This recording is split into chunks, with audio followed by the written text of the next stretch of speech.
in-depth, investigative. This is KXAN News. Austin Police! We're getting our first look at what happened the night Officer Jorge Pastor was shot and killed while responding to a stabbing call at a South Austin home.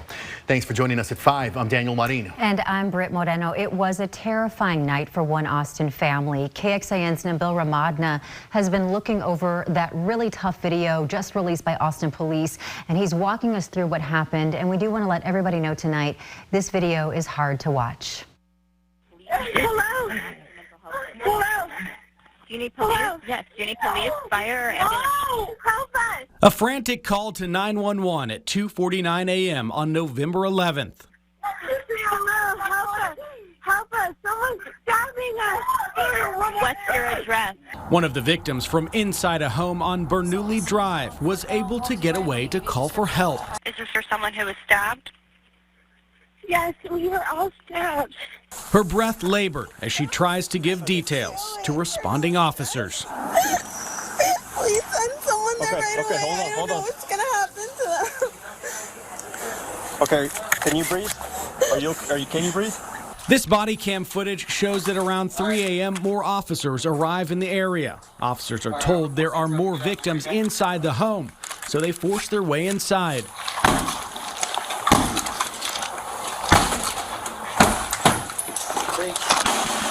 They were then pushed back by gunfire. Police say the shooter inside, Ahmed Nassar. According to APD, he was armed and hiding inside with 2 hostages. SWAT was called in at 3:06, and at 4:11 a.m. you see here SWAT officers making their way up to the home to go inside and deploying distraction devices.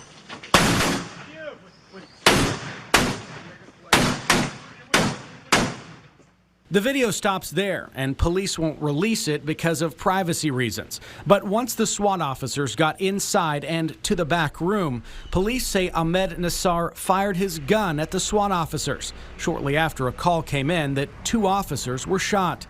One of them, Officer Jorge Pastor, who later died from his injuries. Nabil Ramadna, KXAN News. And Nassar also died in that shootout. Now, the second officer has been released from the hospital. Inside the home, investigators found the bodies of 32-year-old Riyad Mohammed Nassar and 63-year-old Iman Nassar. And neighbors tell us that is the suspect's brother and mother.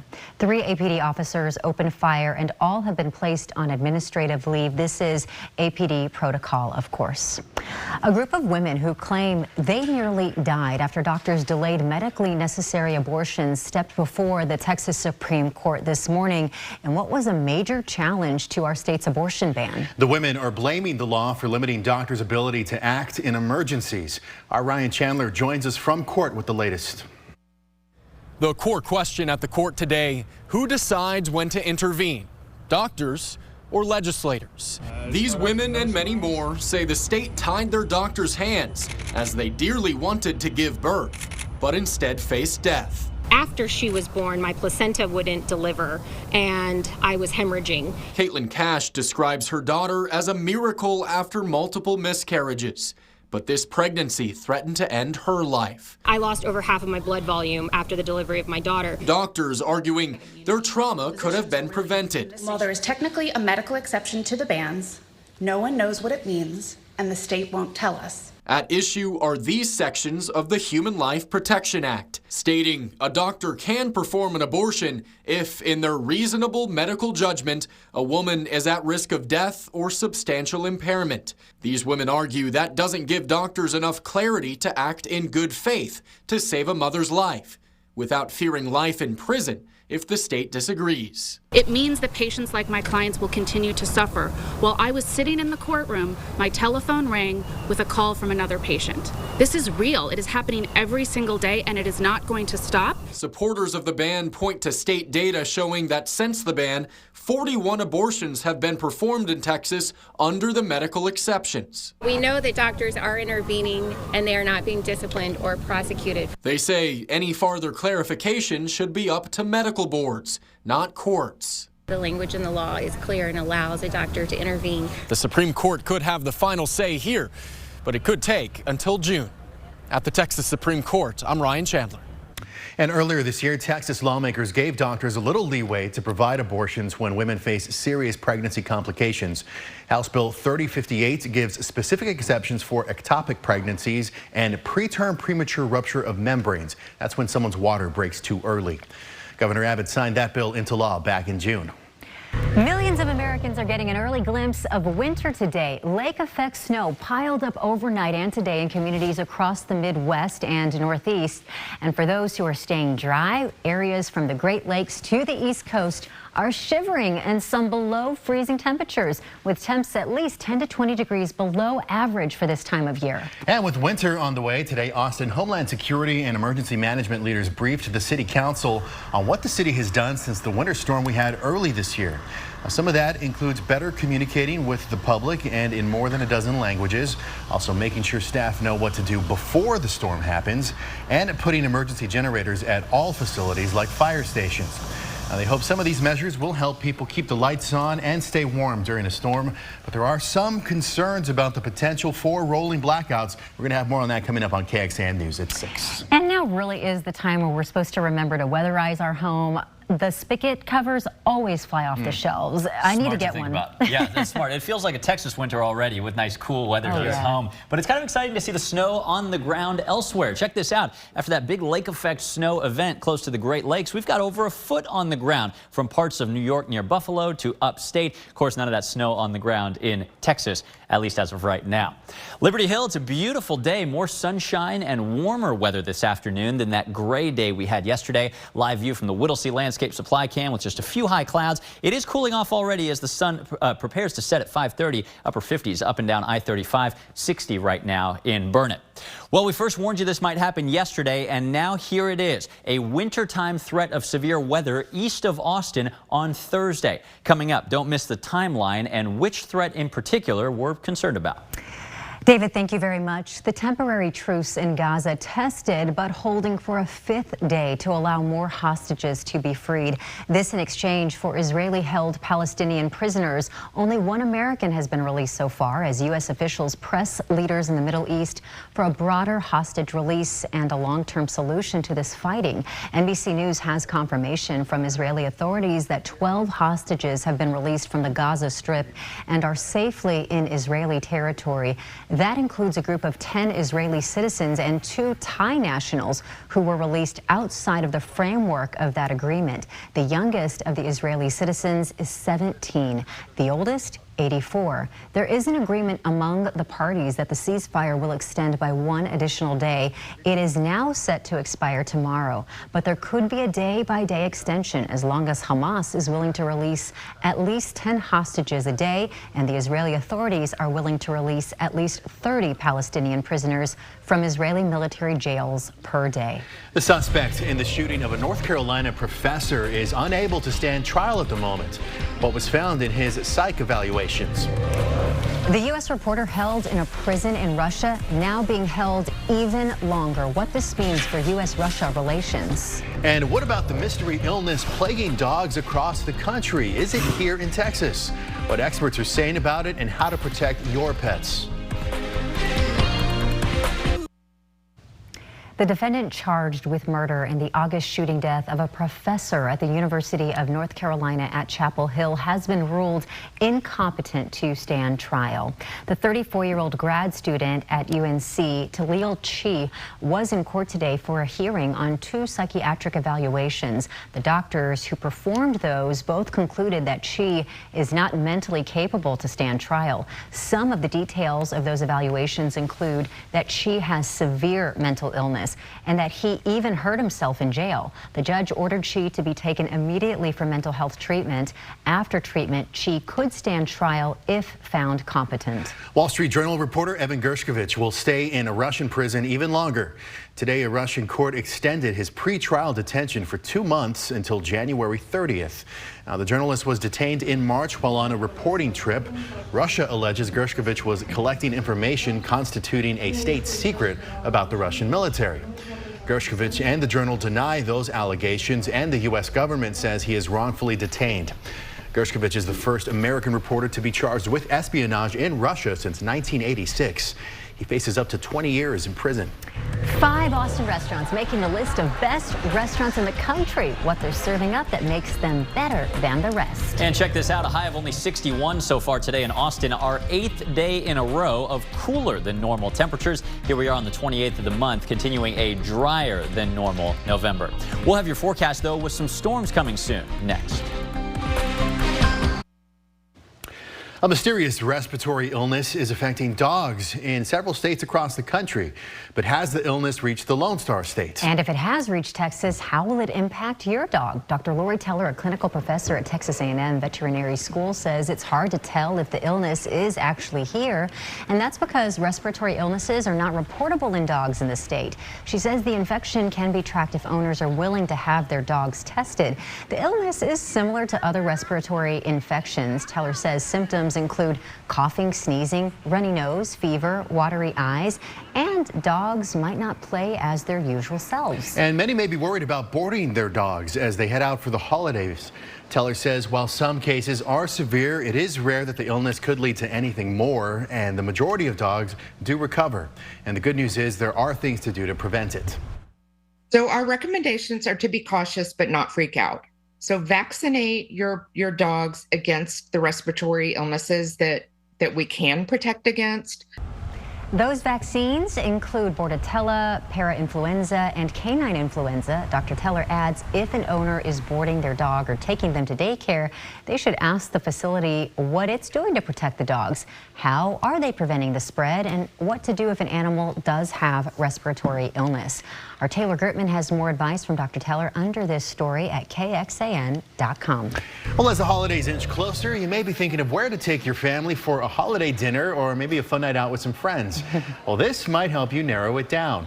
5 Austin restaurants made Open Table's top 100 list. Those include Clark's Oyster Bar on West 6th, serving up New England seafood with California influences. Jay Carver's on Rio Grande is next. The Chop House serves an array of premium seafood and meats. Then comes Jeffrey's in the historic Clarksville neighborhood, serving high-end American dishes. Next on the list is Red Ash Italia. We should note, though, that Red Ash is still closed following a fire there a few months ago.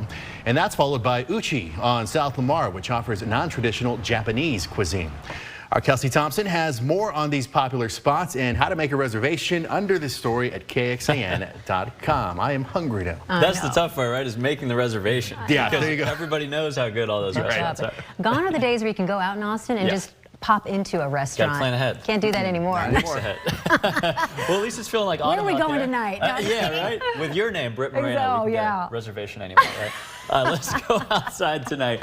The Austonian weather cam looking beautiful. I've zoomed in here to the lake so you can actually see a couple little fall colors on Lady Bird Lake. Maybe you've noticed some. They seem to me especially vibrant near our rivers, lakes, and creeks. 58 degrees right now in Austin. By the way, we're getting great photos of this brief window of fall foliage that we see this fall.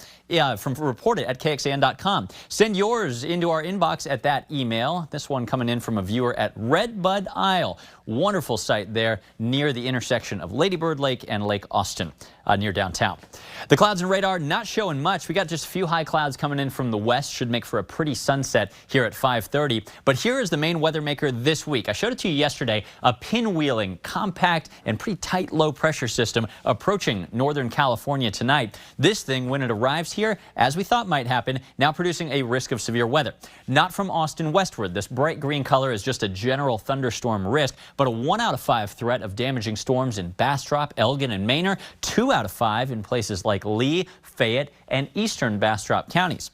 So we always like to break down which threats we're talking about. Severe thunderstorm can mean damaging hail, not this time. Damaging wind gusts in a straight line, not this time. The most concerning thing, which is still kind of a low threat overall, keep in mind, is actually a brief spin-up tornado. Remember, we saw something similar near Niederwald, southeast of Austin, about a month ago. I believe it was October 26th. This is kind of a similar setup where you need to keep this in mind, but it's not worth worrying about tremendously.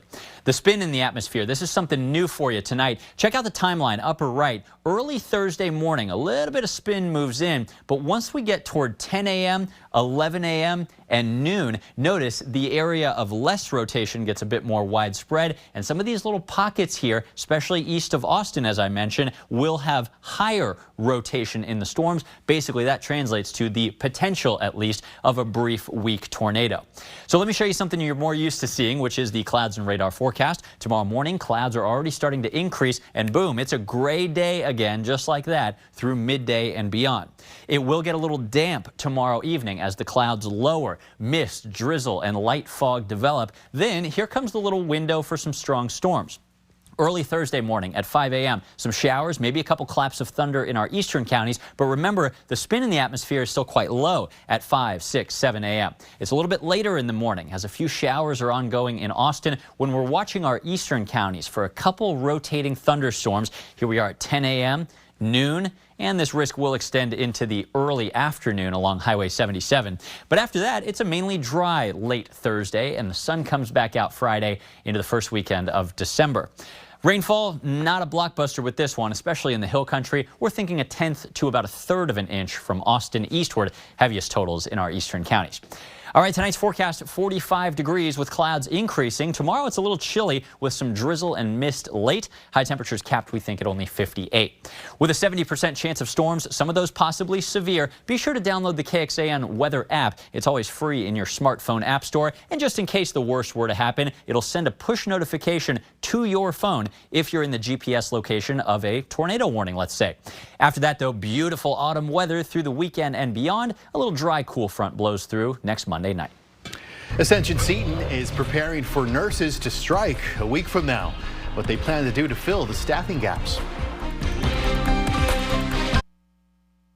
Right now, the major hospital system forced to divert ER patients in multiple states after a cyber attack. Also, Alec Murdaugh back in court, this time coming face to face with the victims of his financial crimes tonight.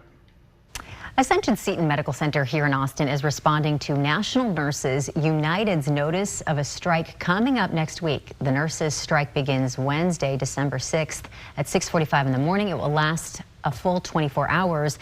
Now, the statement says, quote, "We are disappointed NNU has made the decision to proceed with its second strike this year, once again creating unnecessary uncertainty for our associates and their families and concerns for our patients and their loved ones." But they say they have a plan. Ascension Seton says they're going to remain open and that they've contracted with a staffing agency that specializes in work stoppage events. The agency will provide the center credentialed registered nurses to fill the gaps. This is what happened, by the way, when nurses walked out in July.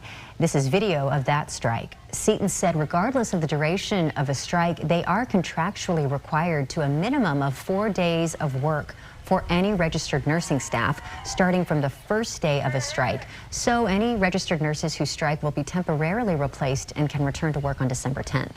Ascension Seton Medical Center says they have been bargaining in good faith with NNU for an initial contract that supports everyone. Today, Travis County officials updated commissioners about a plan for a hospital-based violence intervention program.